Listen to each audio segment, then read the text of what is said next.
नमस्कार दोस्तों, मैं डॉक्टर अनुपमा फलसफा मंच के माध्यम से आप सभी का हार्दिक अभिनंदन करती हूँ।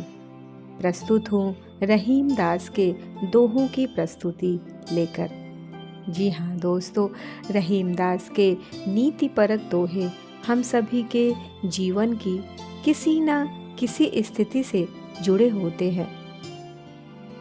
मानव जीवन को सफल बनाते रहीम दास के दोहे हमारे आचरण, हमारे व्यवहार में सुधार की भावना भरते हैं। जब भी हम जीवन के विषम स्थितियों में फंसते हैं, ये दोहे बहुत ही सरलता से हमें उन परेशानियों से बाहर निकालते हैं।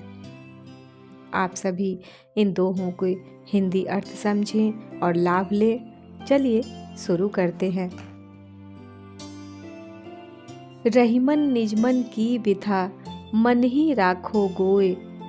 रहीमन निजमन की बिथा मन ही राखो गोए। सुन अठिलय हैं लोग सब, बाट न लय हैं कोय।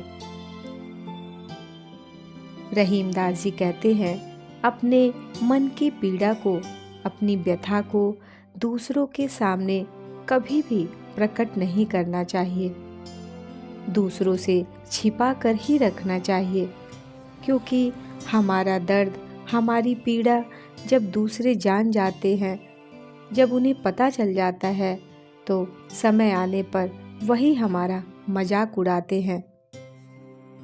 इस संसार में कोई भी आपके दर्द को बांट नहीं सकता, अर्थात कोई भी व्यक्ति आपकी पीड़ा सुनकर मजाक तो उड़ा सकता है, परंतु वह उस दर्द को कम नहीं कर सकता। अगला दोहा है, एकै साधे सब सधे। एकै साधे सब सधे, सब साधे सब जाए। रहीमन मूलहि सींचिबो, फूलै फलै अघाय। बहुत ही सुंदर दोहा है। रहीम जी कहते हैं कि एक समय में मनुष्य को केवल एक ही कार्य करना चाहिए, क्योंकि एक काम के पूरा होने से ही कई और महत्वपूर्ण कार्य अपने आप ही पूरे हो जाते हैं।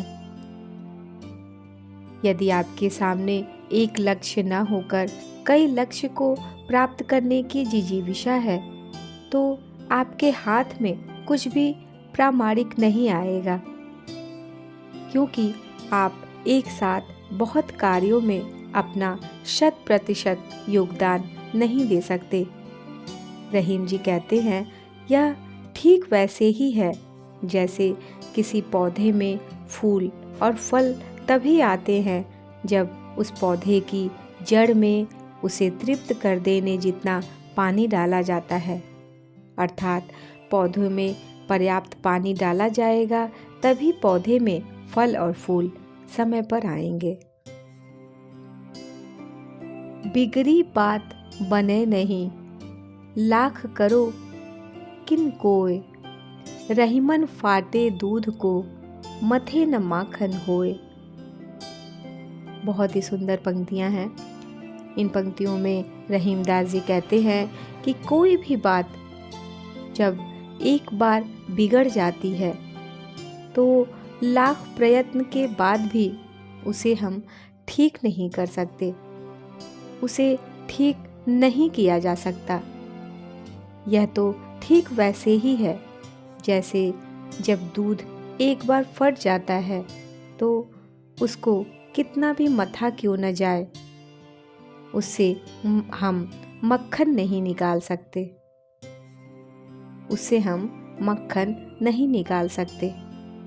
आशय यह है कि हमें किसी भी बात को करने से पहले 100 बार सोचना चाहिए, चिंतन करना चाहिए, क्योंकि एक बार जब धागा उलझ जाता है, उसे सुलझाना बहुत ही मुश्किल होता है। धन्यवाद। उम्मीद है आप सरलता के साथ इन दोहों का अर्थ ग्रहण किए होंगे। जीवन से जुड़ी घटनाओं से संबंधित दोहों को लेकर आगे आपके समक्ष प्रस्तुत होंगी। तब तक के लिए आप सभी को नमस्कार।